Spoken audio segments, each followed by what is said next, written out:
এই শোনো না বৌদি, এবার আমি উঠলাম, কারণ বাড়িতে গিয়ে অনেক রান্না করতে হবে আর বিকেল বেলা আমার ননদ আসবে, তাই এখন তোমার সঙ্গে আর গল্প করলে হবে না, বুঝলে? আরে সবেমাত্র আধ ঘন্টা হয়েছে তুমি এসেছো, আর কিছুক্ষণ থাকলে কি এমন হয়ে যাবে? আর তোমার শাশুড়ি মা এমনিতে খুব ভালো মহিলা, তোমাকে কিছু বলবে না। তুমি আরেকটু বসো না, আমার রাধুনি চা করে আনছে, চা আর বিস্কুট খেয়ে চলে যেও। এভাবেই মালতী দীপিকাকে বসিয়ে রাখে আর তারা দুজনে মিলে গল্প করে। আসলে দীপিকা কিছুক্ষণ আগে বিছানার চাদর দেখবে বলে মালতীর বাড়িতে এসেছিল, কারণ মালতী এখন বিছানার চাদরের ব্যবসা শুরু করেছে আর সে দীপিকাকে বারবার একটা চাদর কিনতে বলছে। আর আজকে না পেরে দীপিকা তার বাড়িতে চাদর দেখতে আসে, কিন্তু সে মনে মনে ভীষণ পরিমাণে ভয় পায় এই কারণেই যে তার শ্বশুর বাড়িতে ফিরতে দেরি হয়ে যাচ্ছে। আমি বিছানার চাদর দেখতে এসে কি যে ভুল করলাম কি জানি, 1 ঘন্টা হয়ে গেল। ওদিকে শাশুড়ি মা আমাকে কত কিছু রান্না করতে বলেছে, mutton biryani, fried rice, chicken কষা, আমি কিছুই রান্না করতে পারিনি। বাড়ি গিয়ে মনে হয় আমাকে খুব বকা খেতে হবে। এমন ভাবতে ভাবতেই মালতীর রাধুনি তাদের জন্য চা, বিস্কুট এবং চানাচুর নিয়ে আসে আর দীপিকা তাড়াতাড়ি খেয়ে হাতে একটা চাদরের প্যাকেট ঝুলিয়ে শ্বশুর বাড়িতে রওনা দেয়। সে বাসে বসে আছে, এমন সময় তার শাশুড়ি মা তাকে ফোন করে আর ফোন করা মাত্রই শাশুড়ি মায়ের জাদ্রেল গলা শুনে দীপিকা ভয়ে কাঁপতে শুরু করে। দীপিকার শাশুড়ি মা কমলা দেবী একেবারে বদমাইশ মহিলা ছিল আর তার সাথে দীপিকার স্বামীও কিছু কম নয়। আর এরকম শ্বশুর বাড়িতে দীপিকা হলো এক অসহায় বউ। 2 ঘন্টা হয়ে গেছে তুমি বাড়ি থেকে বেরিয়েছো আর এখনো বাড়ি ফেরার নাম নিলে না কেন? কখন বাড়িতে ফিরবে শুনি? একটু পরেই তো আমার মেয়ে চলে আসবে, তারপর ও যদি বাড়িতে এসে খেতে না পায় তাহলে আজকে তোমার একদিন কি আমার একদিন, যে করে হোক তাড়াতাড়ি বাড়িতে এসো। হ্যাঁ মা, আমি এক্ষুনি বাড়ি ফিরছি। আসলে মালতী আমাকে অনেকক্ষণ ধরে আটকে রেখেছিল, তাই জন্য আমি আসতে পারছিলাম না, কিন্তু আমি আর 20 মিনিটের মধ্যেই বাড়ি চলে আসবো। এই শুনে শাশুড়ি মা বৌমার মুখের উপর ফোন কেটে দেয় আর তার কিছুক্ষণের মধ্যেই ফোন আসে দীপিকার স্বামী। রাহুলও নিজের বউয়ের উপর ভীষণ অত্যাচার করে আর কখনো নিজের বউয়ের কথা ভাবে না। তোমাকে আমি কালকে রাত্রেবেলা থেকে বলছি আজকে আমি ওয়ার্ক ফ্রম হোম করব আর আমার ল্যাপটপটা চার্জ দিয়ে রাখতে, কিন্তু এখন আমি ল্যাপটপ খুলে দেখছি আমার ল্যাপটপে চার্জ নেই। আমার একটু পরেই একটা মিটিং আছে, আমি কি করে মিটিংটা জয়েন করবো এবার? এ বাবা, কালকে রাত্রিবেলা আমি তোমার ল্যাপটপটা চার্জে বসিয়েছিলাম, কিন্তু মনে হয় সুইচ অন করতে ভুলে গেছি। তুমি প্লিজ কিছু মনে করো না, আসলে বাড়িতে এত কাজ করি তো, তাই একা হাতে সব দিকে সামলে উঠতে পারি না। তুমি আজকের জন্য একটু পাওয়ার ব্যাংক দিয়ে কাজ চালিয়ে নাও প্লিজ। তোমার বেশি উড়ু উড়ু মনে হয়েছে তাই না? আজকে তুমি বাড়িতে ফেরো, তারপর আমি আর মা মিলে তোমাকে মজা দেখাচ্ছি। আর তোমাকে এমন শাস্তি দেবো না যে জীবনে তুমি বাইরে পা রাখবে না বলে দিলাম। বান্ধবীদের বাড়িতে ঘুরতে বেরোনো, বেরিয়ে যাবে একেবারে। এই বলে রাহুল তার বউয়ের মুখের উপর ফোন কেটে দেয়, কিন্তু দীপিকার অসহায়তা কেউ বুঝতে চায় না। প্রত্যেকদিন বেচারি বৌমা সকালবেলা ঘুম থেকে উঠে স্নান করে রান্নাঘরে চলে যায় আর শাশুড়ি মায়ের এবং স্বামীর খাবার রান্না করে, এমনকি 3 তলা বাড়ি ঝাড়ু দেয়, পরিষ্কার করে। তবুও তার শাশুড়ি মা একটা কাজের মাসি রাখে না। বাড়িতে ওয়াশিং মেশিন থাকা সত্ত্বেও শাশুড়ি মা এবং স্বামী দীপিকাকে নিজের হাতে জামা কাপড় পরিষ্কার করার জন্য বাধ্য করে। আর 3 বেলা রান্না তো আছেই। এসব করতে করতে দীপিকা একেবারে পাগল হয়ে ওঠে। আর এরকম অসহায়ের মতো বৌমা খাটাখাটনি করে, কিন্তু তবুও এক ফোঁটা কেউ তাকে সাহায্য করে না। এসব কথা ভেবে দীপিকা বাসের মধ্যেই কেঁদে ফেলে। আর সে যখন শ্বশুর বাড়িতে পৌঁছায়, এই যে এলেন মহারানী রাজকার্য সেরে। উনি কিনা মালতীর বাড়িতে বিছানার চাদর কিনতে গিয়েছিলেন। একটা বিছানার চাদর কিনতে নাকি 3 ঘন্টা সময় লাগে। তোমার বান্ধবী কি বিছানার চাদর সোনা দিয়ে তৈরি করে? কই দেখি কেমন বিছানার চাদর কিনেছো, আমাদেরকে একটু বিছানার চাদর দেখাও তো। এই কথা শুনে দীপিকা যখন তাদেরকে নতুন বিছানার চাদর দেখায়, তখন কমলা দেবী এবং তার ছেলে দুজনে মিলে সেই বিছানার চাদর দিয়ে বৌমার গলায় একেবারে পেঁচিয়ে ধরে। ফলে দীপিকার ভীষণ পরিমাণে শ্বাসকষ্ট হতে শুরু করে। আর সে কোনোদিনও স্বপ্নেও ভাবতে পারেনি যে তার অসহায়তার সুযোগ নিয়ে তার শাশুড়ি মেয়ে এবং স্বামী তার উপর অত্যাচার করতে পারে। প্লিজ আমাকে ছেড়ে দাও, আমি শ্বাস নিতে পারছি না, আমার শরীরে ভীষণ কষ্ট হচ্ছে, প্লিজ আমাকে ছেড়ে দাও, প্লিজ আমি আর কোনোদিনও কোথাও যাব না, আমাকে ছেড়ে দাও, তোমরা প্লিজ ছেড়ে দাও আমাকে। আজকের মতো তোকে ছেড়ে দিলাম, কিন্তু এর পরের দিন তুই যদি কোথাও বেরিয়েছিস তাহলে এরকম গলায় ফাঁস দিয়ে তোকে মেরে ফেলবো, আর তখন আর কেউ তোকে বাঁচাতে পারবে না, বদমাইশ মেয়ে ছেলে কোথাকার। এই বলে কমলা দেবী এবং তার ছেলে দীপিকাকে ছেড়ে দেয়। আর দীপিকার গলায় একেবারে লাল দাগ হয়ে যায়, কিন্তু সে গলায় কোনো ওষুধ পর্যন্ত লাগাতে পারে না, কারণ সব ওষুধ রাহুল এবং কমলা দেবী লুকিয়ে রেখে দেয়, যাতে দীপিকার কোনো প্রয়োজন পড়লে সে কোনো ওষুধ ব্যবহার করতে না পারে। যাও এবার রান্নাঘরে যাও, গিয়ে রান্না বান্না শুরু করো। আর হ্যাঁ, আমার মেয়ে জামাইয়ের সামনে এসব নিয়ে কোনো কাঁদুনি গাইবে না বলে দিলাম, না হলে কিন্তু তোমাকে অনেক মারবো। এমনিতেই বাবা মা মরা অসহায় মেয়ে তুমি, আমরা যদি মারধর করি তোমার কিন্তু যাওয়ার মতো কোনো জায়গা নেই। হ্যাঁ। দীপিকা তার শাশুড়ি মায়ের কথা শুনে খুবই কান্নাকাটি করে, কিন্তু তার কান্নার আওয়াজ শোনার মতো তার একুল ওকুলে কেউ নেই। আর সেই জন্যই হয়তো তার শাশুড়ি মেয়ে এবং স্বামী একেবারে হাতির পাঁচ পা দেখে। ফলে দীপিকা কাঁদতে কাঁদতে রান্না করে চলে যায় আর শাশুড়ি মায়ের ফিরিস্তি মতো সব রান্না বান্না করে। আর সে যখন রান্না বান্না করে সেই সময় আবার রাহুল তাকে ডেকে পাঠায়, কারণ এখন তার চা খেতে ইচ্ছা করছে। তাই দীপিকা রাহুলকে চা করে দিয়ে আসে। আর এসব কাজ করতে করতেই দীপিকার পুরানো দিনের কথা মনে পড়ে। কলেজে পড়ার সময় দীপিকা, তুমি প্লিজ কান্নাকাটি করো না। আর তুমি বিশ্বাস করো, আমি তোমাকে খুব ভালো রাখবো, কারণ আমি তোমাকে ভালোবাসি আর বিয়ে করতে চাই। তুমি আমাকে বিয়ে করার জন্য রাজি হয়ে যাও প্লিজ। তুমি কেন বুঝতে পারছো না রাহুল? তোমার বাড়ির লোকেরা আমাকে মেনে নেবে না, কারণ আমি একই অনাথ। আর আমি অনাথ আশ্রমেই বড় হয়েছি। পড়াশোনায় ভালো ছিলাম বলে স্কলারশিপে আমি কলেজে ভর্তি হতে পেরেছি। তাই আমি তোমাকে বিয়ে করতে পারবো না। আর আমার মতো অসহায় মেয়েকে তুমি বিয়ে করবেই বা কেন বলো? তুমি কেন নিজেকে অসহায় ভাবছো দীপিকা? তোমার জন্য আমি আছি তো। আর বিয়ের পর আমার মাও তোমাকে খুব ভালোবাসবে। আর আমার একটা বোন আছে যার বিয়ে হয়ে গেছে, তাই আমি বিয়ে করলে তোমাকে বিয়ে করবো। তা না হলে আমি কিন্তু সুইসাইড করে নেবো বলে দিলাম। রাহুলের এত ভালোবাসা দেখে দীপিকার চোখে জল চলে আসে, কারণ ছোটবেলা থেকে সে যেহেতু অনাথ আশ্রমে বড় হয়েছে, তাই তাকে ভালোবাসার মতো এই পৃথিবীতে কেউ নেই।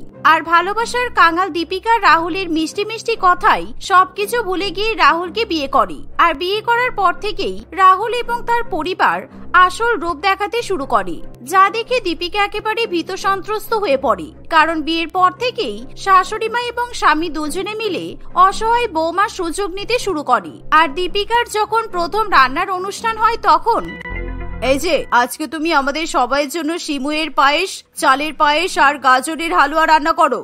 মা, আমি ছোটবেলা থেকে অনাথ আশ্রমে বড় হয়েছি, তাই এত কিছু রান্না বান্না আমি করতে পারি না। আপনি যদি আমাকে একটু শিখিয়ে পড়িয়ে নেন তাহলে খুব ভালো হয়। আপনি বিশ্বাস করুন, আপনি যদি আমাকে একবার দেখিয়ে দেন আমি সব বুঝে যাব। তুমি আমার বাড়ির বউ হয়ে এসেছো আর রান্না বান্না করতে পারো না? বড় মুখ করে আবার বলছো যে তোমাকে রান্না শিখিয়ে নেওয়ার জন্য? আমার এখন বয়স হয়েছে আর আমি তোমাকে রান্না শেখাতে যাব? তোমাকে মজা দেখাচ্ছি, চলো আমার সাথে রান্নাঘরে। এই বলে কমলা দেবী দীপিকাকে টানতে টানতে রান্নাঘরে নিয়ে যায় আর ইচ্ছা করে গ্যাসের উপর খুন্তি রেখে গরম করে। আর সে নিজের বৌমার হাতে গরম খুন্তি ছ্যাঁকা দেয়। ফলে দীপিকা ব্যথায় আর কষ্টে আর্তনাদ করে ওঠে।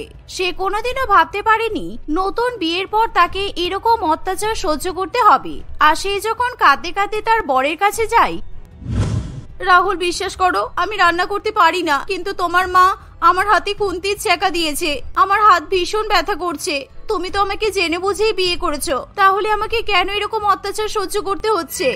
ইস, তোমার খুব কষ্ট হচ্ছে বলো? আমার ভীষণ খারাপ লাগছে, কিন্তু আমার কিছু করার নেই। আমি মায়ের ওপর কিভাবে কথা বলবো? আর বিয়ের আগে মা আমাকে ভালো করেই বুঝিয়ে দিয়েছিল যে অসহায় মেয়েকে বিয়ে করছি, তার খেসরত আমাকে তো দিতেই হবে। আর সেই জন্য মা একটা শর্তও দিয়েছিল যে অসহায় মেয়েকে বিয়ে করে নিয়ে এলে সেই অসহায় বৌমা বাড়ির ঝি হয়ে থাকবে। আর আমি রাজিও হয়ে গেছিলাম। একটু মুখ বুঝে কষ্ট সহ্য করে নাও, দেখবে সব ঠিক হয়ে যাবে। আর তা না হলে এসো, আমি মলম লাগিয়ে দিচ্ছি।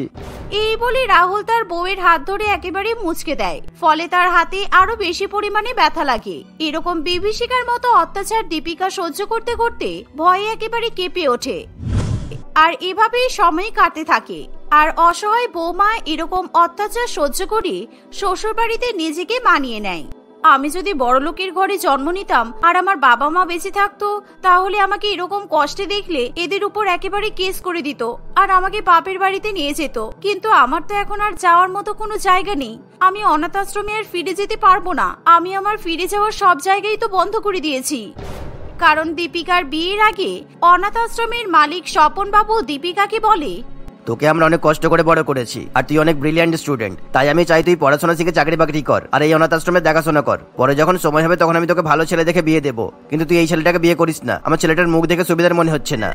না, তুমি ভুল ভাবছো কাকু। রাহুল আমাকে খুব পছন্দ করে আর ও আমাকে বলেছে বিয়ের পর আমাকে চাকরি করতে দেবে। বিয়ের পর আমি চাকরি করে তোমার অনাথ আশ্রমের দায়িত্ব নেব।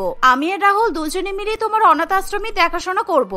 তোর ছোটবেলা থেকেই মা বাবা নেই, তুই খুব অসহায়। তুই আমার সাথে এখন এরকম ভাবে কথা বলছিস, ঠিক আছে, তোর যাকে ইচ্ছে তুই তাকে বিয়ে কর, কিন্তু বিয়ের পর যদি কোনো অসুবিধা হয় তাহলে কিন্তু আমার কাছে ফিরে আসবি না। কেননা এই অনাথ আশ্রম থেকে একবার যখন কেউ বেরিয়ে যায় তাকে কিন্তু আর আমরা গ্রহণ করি না বলে দিলাম। এই বলে স্বপনবাবু দীপিকাকে অনাথ আশ্রম থেকে বের করে দেয়। ফলে দীপিকা নিজের হাতে ফিরে যাওয়ার সমস্ত রাস্তা নিজেই বন্ধ করে দেয়। তাই তার কাছে এখন আর কোনো উপায় থাকে না। এসব কথা ভাবতে ভাবতেই বিকাল হয়ে আসে। আর দীপিকা ইতিমধ্যেই তার ননদ এবং ননদের স্বামীর জন্য সব রান্নাবান্না করে ফেলে। আর সন্ধ্যা হতে না হতেই দীপিকার ননদ এবং ননদের বর চলে আসে। আর সেখানে এসেই তারা ভালো ভালো খাবার খাওয়া দাওয়া করে। কিন্তু দীপিকার ননদ টিনাও কিছু কম ছিল না। ইস বৌদি, তুমি কেমন রান্না করেছো? প্রত্যেকটা রান্নাতে ঝাল বেশি দিয়েছো, নুনও কম হয়েছে। আমার একদম বিরিয়ানিটা খেতে ভালো লাগছে না। আমার মনে হয় আমরা আসবো বলে তুমি ইচ্ছা করে এরকম বাজে রান্না করেছো, যাতে আমরা আর কোনোদিনও এখানে না আসি, তাই তো? এই কথা সহ্য করতে না পেরে দীপিকা এবার প্রতিবাদ করে ওঠে। আমি যদি খারাপ রান্না করে থাকি তাহলে সব রান্না শেষ হয়ে গেল কি করে? তুমি আর তোমার বর মিলে সব রান্না খেয়ে নিলে, আর এখন আমার রান্নার বদনাম করছো। দীপিকার এমন কথা শুনে তার উপর সবাই গর্জে ওঠে। আর সবাই মিলে দীপিকাকে মারধর করতে শুরু করে। আর দীপিকা কোনো উপায় না পেয়ে বাড়ির দরজা দিয়ে বাইরে পালিয়ে যায়। আর সে যখন রাস্তা দিয়ে পালায় তখন একটা 4 চাকা গাড়ি তাকে ধাক্কা মারে। আর সেই গাড়ির মধ্যে থাকে দীপিকার আর এক কলেজের বন্ধু সাহিল।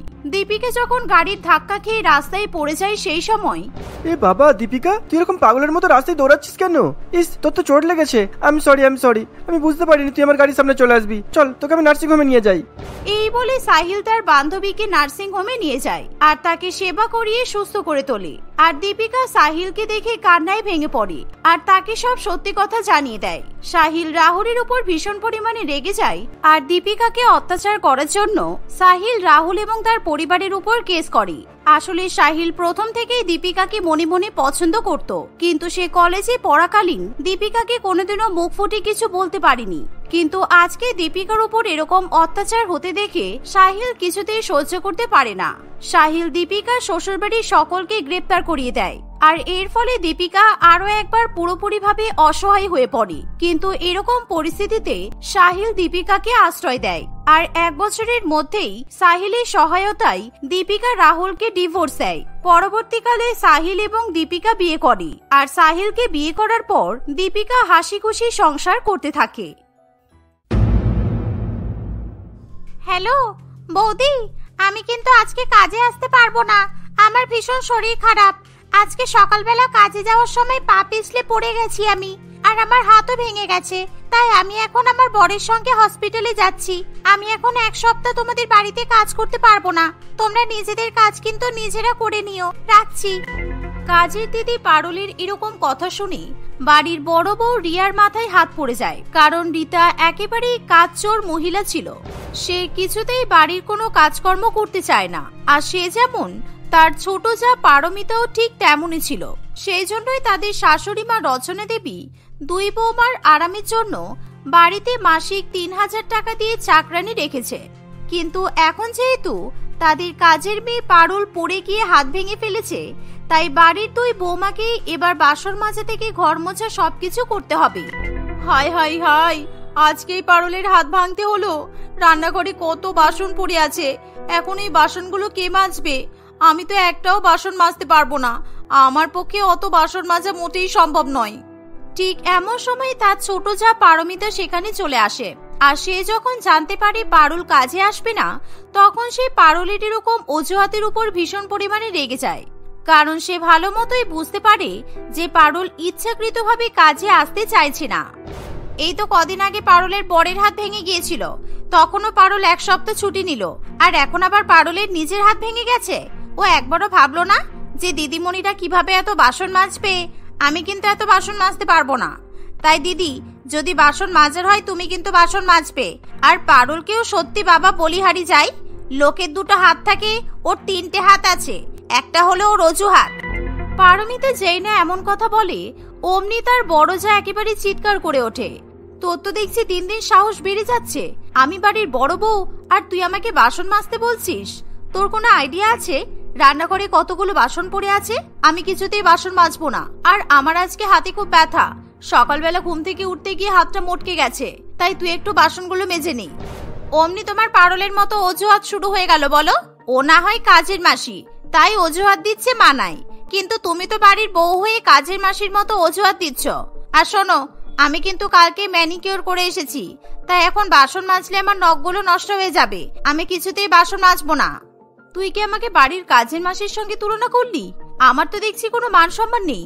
আর তুই তো আগের সপ্তাহে ম্যানিকিউর করিয়েছিস, সুতরাং মিথ্যা কথা বলছিস কেন? মিথ্যাবাদী মহিলা। তুই কালকে পার্লারে গিয়ে ফেসিয়াল করিয়েছিস আমি ভালো করেই জানি। তাই যা, বাসনগুলো মাজা শুরু করে দে। দুই বৌমার মধ্যে এরকম বাসন মাজা নিয়ে কে বাসন মাজবে, কখন বাসন মাজবে, এইরকম ঝামেলা চলতেই থাকে। আর এরকম ঝামেলা তাদের শাশুড়ি মা কিছুতেই সহ্য করতে পারে না। তবে সে দুই বৌমার মধ্যে ঝামেলা থামাতে চাইলেও কিছুতেই সেই ঝামেলা বন্ধ হতে চায় না। ঠিক আছে, তোমরা ছেড়ে দাও। তোমাদের যদি বাসন মাজতে ইচ্ছা না করে তাহলে বাসন মেজো না। তোমাদের হয়ে বরং আমি বাসন মেজে দিচ্ছি। কিন্তু তোমরা দয়া করে ঝামেলা করো না, আমি আর সহ্য করতে পারছি না এসব। কেন আপনি বেকার বেকার বাসন মাজতে যাবেন কেন? যে খাবে সে নিজের বাসন নিজে মেজে নেবে, তাহলেই তো সমস্যার সমাধান হয়ে যায়। আমি তো একটা থালাই খাই, তাই আমার একটা থালা মাজতে কোনো অসুবিধা নেই। তোমাদের যার যার নিজের বাসন মাজতে কোনো অসুবিধা নেই, কিন্তু আমি তোমাদের প্রত্যেকের বাসন মেজে দেব। আমারও তাতে কোনো সমস্যা হবে না। এবার চুপ করো তোমরা। রচনা দেবীর একে হাঁটুতে ব্যথা, তার উপর হাতে সাবান এবং জল লাগলে তার হাতেও নানান রকম সমস্যা দেখা দেয়। কিন্তু তবুও শাশুড়ি মা যখন বলে সে নিজেই বাসন মেজে দেবে, তখন তার দুই বৌমা একেবারে চুপ করে থাকে। কারণ তারা তাদের শাশুড়ি মায়ের শরীরের অবস্থা নিয়ে চিন্তা করে না, তাদের শুধু বাসন মাজা থেকে পালানো নিয়ে দরকার। কিন্তু শাশুড়ি মায়ের মন রাখার জন্য দুই বৌমার গলার সুর একেবারে যেন পাল্টে যায়। কিন্তু মা, আপনাকে বাসন মাজতে হবে না। এখন না হয় ছোট দুপুরবেলা বাসন মেজে দেবে, তারপর রাত্রিবেলা আমি বাসন মেজে দেব। তাই ছোট, এই রান্নাঘরে চলে যা, তাড়াতাড়ি বাসন মাজা শুরু করে দে। ও, তুমি তো ভীষণ শেয়ানা। এখন যেহেতু বাসনের পরিমাণ বেশি আছে, তাই আমি গিয়ে বাসন মাজবো। আর রাত্রিবেলা আমাদের খাওয়া দাওয়া কম হয়, তখন বাসনও কম থাকবে, তখন তুমি বাসন মাজবে, তাই তো? আমার এখন বাসন মাজতে ভালো লাগছে না, তুমি গিয়ে বাসন মাজো। এভাবে দুই বৌমার মধ্যে আবার বাসন মাজা নিয়ে ঝামেলা শুরু হতে যাবে, তখনই তাদের শাশুড়ি মা কোনো মতে ঝামেলা থামিয়ে দেয়। তাই সে মনে মনে ঠিক করে যে এখন এবং রাত্রিবেলা দুবেলাতেই সে বাসন মাজবে। আর অন্যদিকে তার দুই বৌমা যে যার মতো ঘরে পালিয়ে যায়। যাই, আমি বরঞ্চ কোনো মতে উঠে গিয়ে বাসনগুলো ভালো করে পরিষ্কার করে দিই, না হলে দুপুরবেলা আমার কপালে আর খাওয়া জুটবে না, আর আমার দুই ছেলেও খাবার খেতে পাবে না। এই বলে রচনা দেবী বাসন মাজার জন্য উঠতে যাবে, সেই সময় তার দুই ছেলে সেখানে আসে। মা, তুমি পায়ে ব্যথা নিয়ে কোথায় যাচ্ছ? আর আমাদের বউরা বললো নাকি আজকে পারুল আসবে না। ও প্রত্যেক মাসে কি পেয়েছে বলো তো? দাঁড়াও, এই মাসের মাহিনা কেটে নেব। যখন যেমন ইচ্ছে কামাই করবে ওকে সব টাকাগুলো দেবো, সেটা তো হয় না। হ্যাঁ দাদা, একদম ঠিক কথাই বলেছো। ওকে আমরা বেশি মাথায় তুলে দিয়েছি, বদমাইশ মেয়ে একটা। আর মা, তুমি এখন আরাম করো, তোমাকে কোনো কাজ করতে হবে না। যে যা নিজের বাসন সে মেজে নেবে। আর আমরা এমনিতেই অফিসের ক্যান্টিনে খাওয়া দাওয়া করি, তাই আমাদের বাসন মাজা নিয়ে কাউকে কোনো চিন্তা করতে হবে না। না রে, আমার আরাম করলে চলবে না, কারণ তোদের বউরা তো বাসন মাজবে না, তাই আমাকেই বাসনগুলো মাজতে হবে। তোরা একটু চুপ কর। আর গরিব মানুষের মাহিনাতে ওরকম টাকা কাটার কথা বলতে নেই।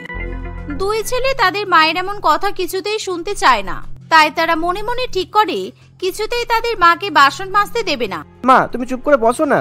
সেই সকাল থেকে এমনিও চা খাইনি, তাই আমার মাথা ধরে আছে। আর তোমার দুই বৌমা যে রূপ ধরেছে, মনে হয় না ওরা চা পর্যন্ত করে দেবে। তাই আমি যাচ্ছি, চা করে নিয়ে আসছি। আর ভাই, তুই চা খাবি তো?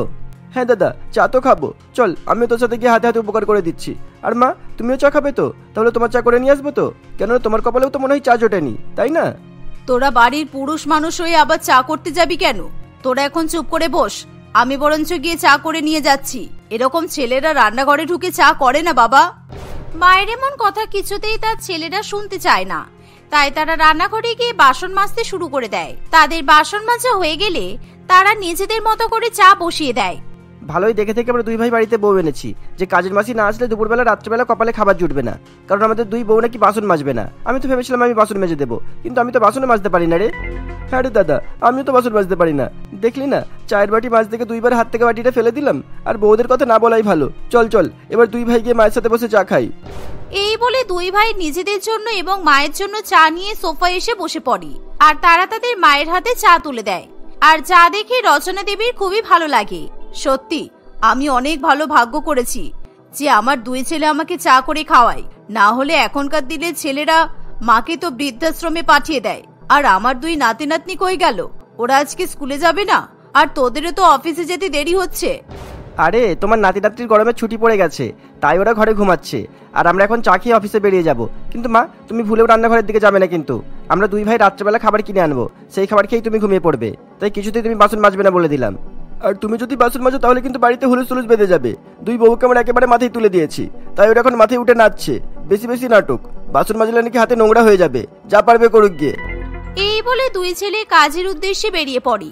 কিন্তু রচনা দেবী ভীষণ ভালো মনের মানুষ হওয়ায় সে কিছুতেই তার বৌমাদের কষ্ট সহ্য করতে পারে না। তাই কোনো মতে সে আস্তে আস্তে উঠে রান্নাঘরের দিকে যায় আর ধীরে ধীরে সে রান্নাঘরের বাকি বাসনগুলো মাজতে শুরু করে। তার এরকম দাঁড়িয়ে দাঁড়িয়ে বাসন মাজতে ভীষণ পরিমাণে কষ্ট হয়, এমনকি তার হাতের ঘাগুলো জ্বালাপোড়া করে, কিন্তু তবুও সে বাসন মাজা ছাড়ে না। আমার দুই ছেলে যতই আমাকে বাসন মাজতে বারণ করুক না কেন, আমি কি এত এঁটো বাসন ফেলে রাখতে পারি? সংসারের একটা মঙ্গল অমঙ্গল বলে তো কিছু আছে। বৌমাদের একদিন বাসন না মাজতে ইচ্ছা হতেই পারে, তাতে আমার কোনো অসুবিধা নেই। এই 7 দিন আমি লুকিয়ে লুকিয়ে ঠিক বাসন মেজে দেব। এই বলে রচনা দেবী লুকিয়ে লুকিয়ে কষ্ট করে বাসন মাজছে। সেই সময় তার দুই বৌমা হঠাৎ করে ঘর থেকে বেরিয়ে আসে আর তারা দেখে যে তাদের শাশুড়ি মা এরকম সব বাসন মেজে পরিষ্কার করে রেখেছে, আর সেই সাথে সে রান্নাঘর মুছে পরিষ্কারও করে ফেলেছে। কিন্তু নিজেদের অসুস্থ শাশুড়ি মাকে এরকম ভাবে বাড়ির কাজকর্ম করতে দেখে তারা দুজনেই ভীষণ লজ্জা পেয়ে যায় আর তাদের খুবই মন খারাপ করে। রিয়া এবং পারমিতার লজ্জার চোটে শাশুড়ি মায়ের সামনে যেতে পর্যন্ত পারে না। ছোট, আমরা বেকার বেকার ঝগড়া করেছি, দেখ শাশুড়ি মা কেমন করে বাসন মাজছে, রান্নাঘর পরিষ্কার করছে। আমরা যদি ঝগড়া না করতাম তাহলে আমাদের শাশুড়ি মাকে এরকম অসুস্থ হয়ে বাসন মাজতে হতো না। তোমাকে তো বলেছিলাম যে তুমি বাসন মেজে দাও, বেকার বেকার তুমি কে মাজবে করে করে আমার সঙ্গে ঝগড়া করছিলে, না হলে আজকে সত্যি শাশুড়ি মাকে এরকম ভাবে বাসন মাজতে হতো না। সত্যি তুই দেখছি শুধরাবি না এখনো, আমার সাথে বাসন মাজে নিয়ে ঝগড়া করেই যাচ্ছিস। ওই দেখ ওদিকে শাশুড়ি মা কিন্তু সব কাজ করে ঘরে চলে গেছে। চল এবার আমরা রান্নাটা করি, না হলে কিন্তু কেউ খেতে পাবে না। এই বলে দুই বৌমা রান্না করতে চলে যায় আর সমস্ত বাসন পরিষ্কার দেখে তারা আরো লজ্জা পেয়ে যায়। তাই তারা দুই বৌমা ঠিক করে যে তারা তাদের শাশুড়ি মায়ের প্রিয় খাবার ভেটকি মাছের বিরিয়ানি রান্না করবে। তাই রিয়া এবং পারমিতা দুজনে মিলে বেশি করে ভেটকি মাছের বিরিয়ানি রান্না করে আর শাশুড়ি মায়ের জন্য একটা পাতে পরিবেশন করে দেয়। এই নে, আমি ভেটকি মাছের বিরিয়ানির উপর ভালো করে কাঁচা পেঁয়াজ আর শুকনো লঙ্কা ছড়িয়ে দিয়েছি, কারণ আমাদের শাশুড়ি মেয়ে এভাবে বিরিয়ানি খেতে ভালোবাসে। তুই একটা পাতি লেবু দিয়ে মাকে বিরিয়ানিটা খাইয়ে আয়, আর তোর পেছন পেছন আমিও যাব, মায়ের কাছে ক্ষমা চাইতে হবে তো। হ্যাঁ দিদি, তুমি ঠিকই বলেছ, যাই আমি গরম গরম বিরিয়ানি দিয়ে আসি, কারণ এই ভর দুপুর বেলায় মা অনেক কাজ করেছে, কত বাসন মাজলো, রান্নাঘর পরিষ্কার করলো, তাই মায়ের কিন্তু খুব কষ্ট হয়েছে। মায়ের হাতে ঘা থাকা সত্ত্বেও মা এতগুলো কাজ করলো। এই বলে পারমিতা তার শাশুড়ি মায়ের জন্য ভেটকি মাছের বিরিয়ানি নিয়ে চলে যায় আর তার পেছন পেছন বড় বৌমাও যায়। তারা দুজনে মিলে দেখে যে তাদের শাশুড়ি মা হাতে ব্যথায় মুখ চেপে কান্নাকাটি করছে আর বাসন মাজার ফলে তার হাতের ঘাগুলো আরো বেশি বেড়ে গেছে। শাশুড়ি মায়ের এরকম কষ্ট দেখে দুই বৌমার চোখে একেবারে জল চলে আসে। মা, এই নিন, আপনার জন্য দুপুরবেলা আমরা ভেটকি মাছের বিরিয়ানি রান্না করেছি, আর আপনার হাতের ঘা দেখে আমাদের খুব কষ্ট হচ্ছে। আপনি চিন্তা করবেন না, আমরা এক্ষুনি মলম নিয়ে আসছি, দেখবেন মলম লাগালে আপনার হাতের ঘা একদম ঠিক হয়ে যাবে। দিদি, তুমি মায়ের হাতে মলম লাগিয়ে দাও আর আমি মাকে নিজের হাতে বিরিয়ানি খাইয়ে দিই। আমরা যদি সকালবেলা বাসন মেজে নিতাম তাহলে মাকে কিন্তু এখন কষ্ট পেতে হতো না। সত্যি আমরা অনেক ভাগ্য করে শাশুড়ি মা পেয়েছি, যে কিনা নিজের হাতে বাসন মেজে দেয়। দুই বৌমার এরকম ভালো ব্যবহার দেখে শাশুড়ি মা খুবই খুশি হয়। সেই সময় রিয়া নিজের ঘর থেকে মলম নিয়ে এসে রচনা দেবীর হাতে লাগিয়ে দেয়, আর অন্যদিকে পারমিতা তার শাশুড়ি মাকে নিজের হাতে গরম গরম ভেটকি মাছের বিরিয়ানি খাইয়ে দেয়। এই দেখে রচনা দেবী খুবই খুশি হয়ে বলে, যাক, আজকে আমি কষ্ট করে বাসন মেজেছি বলে তোমরা তোমাদের দোষটা বুঝতে পেরেছো। আর এক আধ দিন তোমাদের বাসন মাজার ইচ্ছা নাই করতে পারি, কিন্তু তাই বলে নিজেদের মধ্যে এরকম ভাবে ঝগড়া করবে না। আমার কিন্তু তোমাদের এই ঝগড়া একদম মোটেই ভালো লাগে না। ঠিক আছে মা, আজকে রাত্রিবেলা আমি আর আপনার ছোট বৌমা একসঙ্গে বাসন মেজে দেব, তাই আপনাকে আর কোনো চিন্তা করতে হবে না। আর আমরা নিজেদের মধ্যে কোনো ঝগড়া করব না, কারণ আমরা মিলেমিশে কাজকর্ম করার মর্ম বুঝতে পেরেছি। এক সংসারে থাকতে গেলে এরকম মিলেমিশে কাজ করতে হয়, তাতে সংসারে কখনো কোনো অশান্তি হয় না। তাই সকালবেলা আমরা যদি অশান্তি না করে মিলেমিশে বাসন মেজে নিতাম তাহলে ব্যাপারটা কিন্তু অনেক সহজ হয়ে যেত। যাই হোক, এখন আমরা বুঝতে পেরেছি। এই বলে দুই বৌমা রাত্রিবেলা থেকে মিলেমিশে বাসন মাজতে শুরু করে দেয়। আর তাদের বাসন মাজতে কোনো রকমের অসুবিধাও হয় না। আর এক সপ্তাহ পর পারুল যখন কাজে আসে, তখনও পারুল কাজ করে চলে যাওয়ার পর কোনো বাসন যদি বাড়তি ব্যবহার করা হয়, সেই বাসন দুই বৌমা মিলে মেজে দেয়। এভাবেই তাদের মধ্যে বাসন মাজা নিয়ে ঝামেলা শেষ হয়ে যায়।